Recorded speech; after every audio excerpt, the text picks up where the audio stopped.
Welcome to the American Intelligence Media. My name is Douglas Gabriel. I'm your host. I am with Michael McKibben here. Welcome to the show, Michael. Hey, great to be with you, Douglas. I'm about ready to change the name of this to the Mike and Doug Show. But, I am Thomas Paine in the ass of the globalist. And today, I'm afraid, after talking to you and after nonstop research for the last couple days on Bitcoin, which I never understood and I always said was a CIA scam because of McAfee's involvement. And now I'm 100% sure that that's the case. And now, after talking to you, we know where they stole the original source code, which they say, of course, is open source and that all cryptocurrencies are all related to the brilliant invention of Satoshi Nakamoto, who mined 1 million bitcoins in just the first couple years off the few transactions there were, and they're waiting for him to come forward with those 1 million bitcoins and cash them in at today's rate, giving, billions of dollars. And now there are people coming forward claiming to be Satoshi, and some of them, like Dr. Craig Wright down in Australia, started his own Bitcoin SB, saying, oh, his is better than the corrupt first one, though he says he invented the corrupt first one.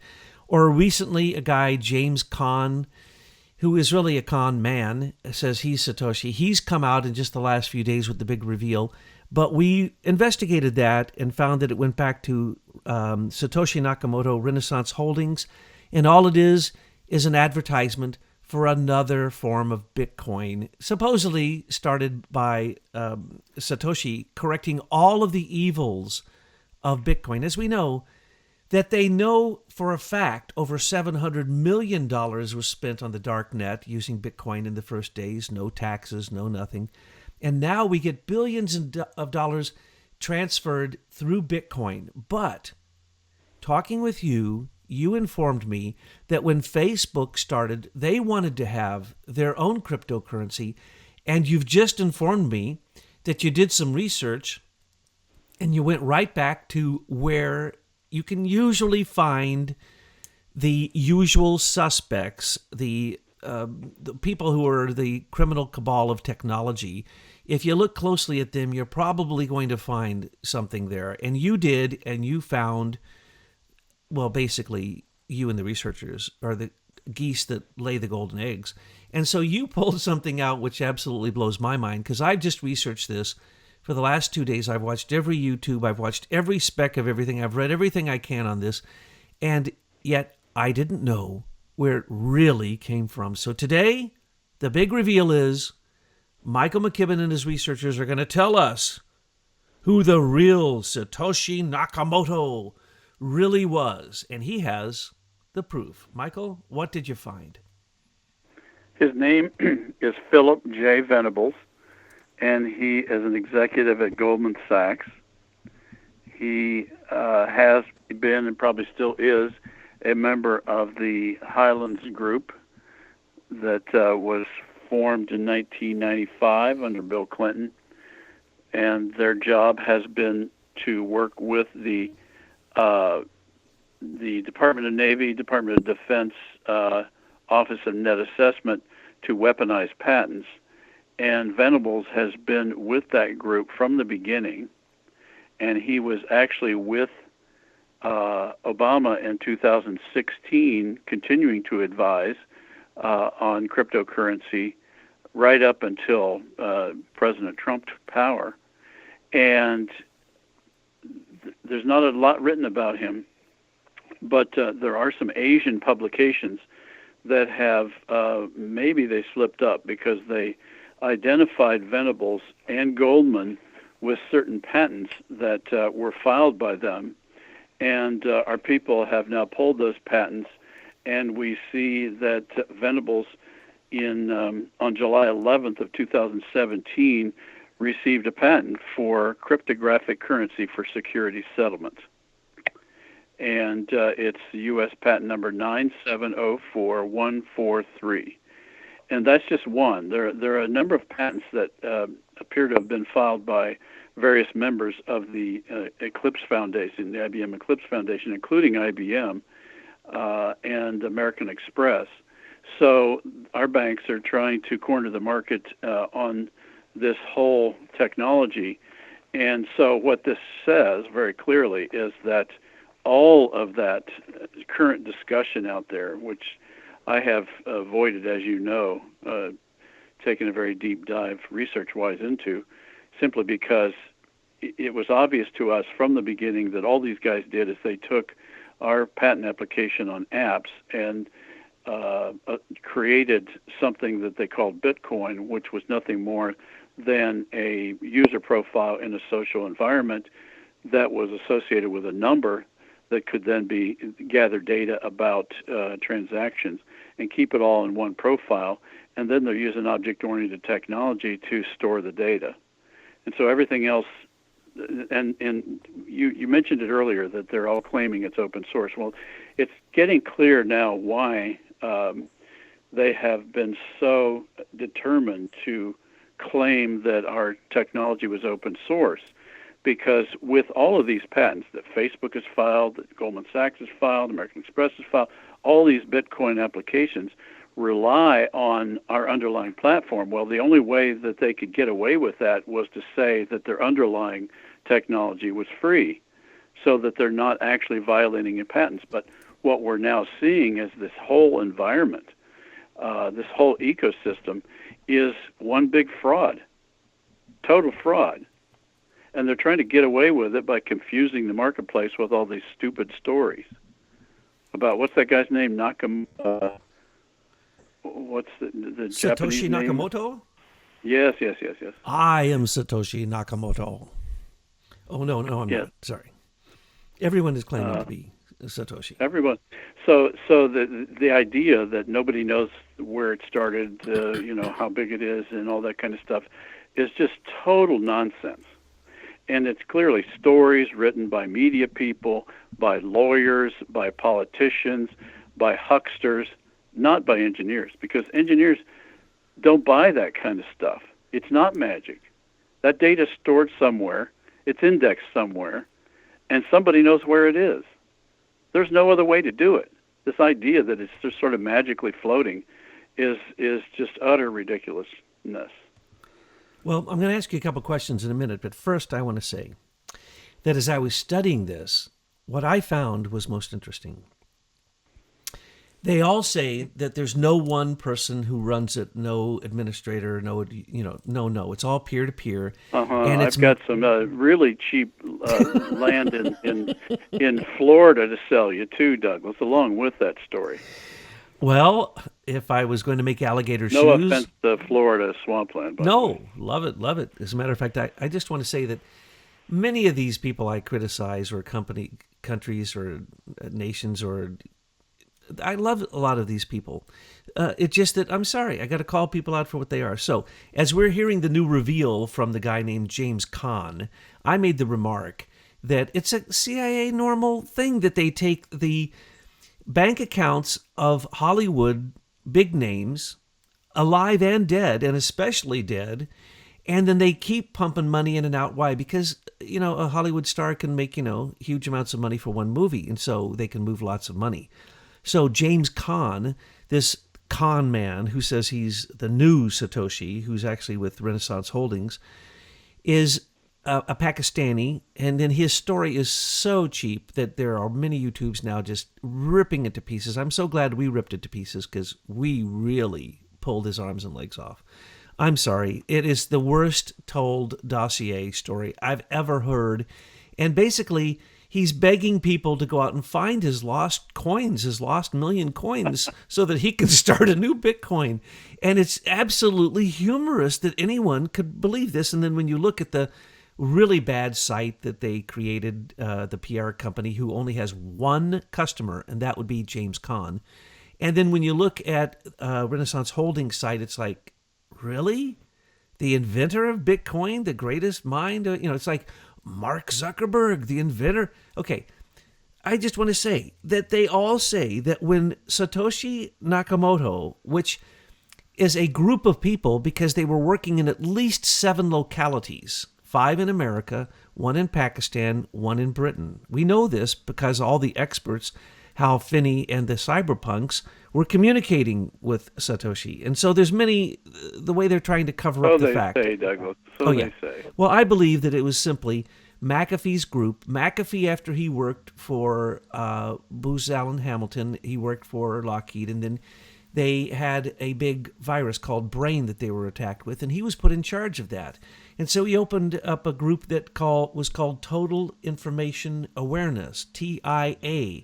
And he, and as a direct CIA, In-Q-Tel, of course, incubated in Highland's group, and In-Q-Tel hired him. And so McAfee, and then TIA, McAfee Associates, McAfee was all CIA.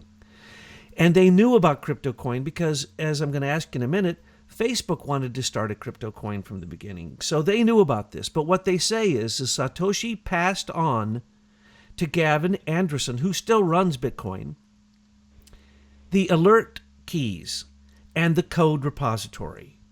Okay. So they say. Yeah, which is basically, as you just said, an administrator, and it has to be located somewhere. So it is not peer-to-peer. It is not It's magically... Goldman Sachs. Yeah, it's not floating in the internet. It is Goldman Sachs, who's behind almost every corrupt deal that you can possibly imagine. Goldman Sachs is standing there trying to get their part.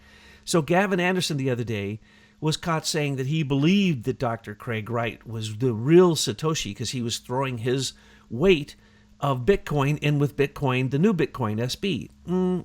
That went bad, went sour, and now Gavin's been basically thrown out of the club. So it is not right. It is not James Khan, the fake Pakistani. It is not any of the other 50 people that have been assumed to be Satoshi. It's not any of the cyberpunks who went missing. It's not the cyberpunk who did lose hundreds of thousands of Bitcoins that he had mined. He actually threw it into a junk heap and somebody else found it. This is a real story. And remember that they've been hacked all to heck, $700 million hacked out. The coin exchanges have been corrupt from the beginning. And from the beginning, it's just been a mess. And what you're pointing out, which is blowing my mind after days of research, because I didn't talk to you about this before, is that everybody, Goldman Sachs, the banks, everybody, and Facebook itself, all were prepared with their own crypto coin. Is that because PayPal was going to be taken down because of their fraud, and they No, needed to because have a there's new... only one. There's only one system. And I'm in looking at this patent. It looks like it's some sort of alliance between Goldman Sachs, Google, and IBM. No, it's got to be one system. Otherwise, they can't keep control over it all over the planet. So all this, the idea. Remember what we have to think when we hear leftists talk. We have to think the opposite. When we hear that it has no management center, then it has a management center. Think the opposite, and then listen to the stories, because it's all diversion. No, they've got to know where everything is, otherwise they can't track it. Okay. You don't lose stuff like this unless it's just completely gone and it goes poof in the night. Mm-hmm. But if it's in a database, it's got a key on the data and it can be found. Are you insinuating that PayPal and crazy Elon Musk and crazy Peter Thiel and the other crazies who are involved in all of that stuff, social networking, as well as the money exchange that has an alert key and a code repository? Ooh, no, what you just call it, you describe it in very simple terms, and you already had it built into later technologies, right. Multiple aspects that were your trade secrets. And so basically, right. From the moment they stole Facebook from you to make it scalable, because it was LifeLog before, they were able to make it scalable. It went worldwide. They also at that time stole trade secrets that could become Bitcoin. Am I going too far to say that PayPal is no different and is basically the same people as Bitcoin? Look, I haven't dug far enough into this to see whether what I'm reading here is stolen or not. But the fact that it's operating within a social environment means that it's relying on our invention to work, and therefore they owe us a license for this module. This doesn't mean that there's something not innovative within this technology here, but they claim that it's original. I mean, we've got Venable's signature on an oath that says he's the real inventor. And here's the real inventor of Bitcoin for securities transactions, who is a known participant in the Office of Net Assessment for the weaponization of patents through the Highlands Group. And Period. Didn't you also say Those are that facts. the assignment of that patent to Philip J. Venables was completely unusual? The assignment, it was unusual in that they assigned the rights to Goldman Sachs before they filed the patent. So then after they filed the patent in their private names, in Venables and another guy named Paul Walker, they then notified the patent office several weeks later with a document that was dated before they filed the patent that they had assigned it to Goldman Sachs, which is a little fishy. But I'm not going to spend a lot of time on that one. They assigned it to Goldman Sachs, basically. They actually did it before they filed. In your search for patents, is that the first one that came up that is equivalent to Bitcoin?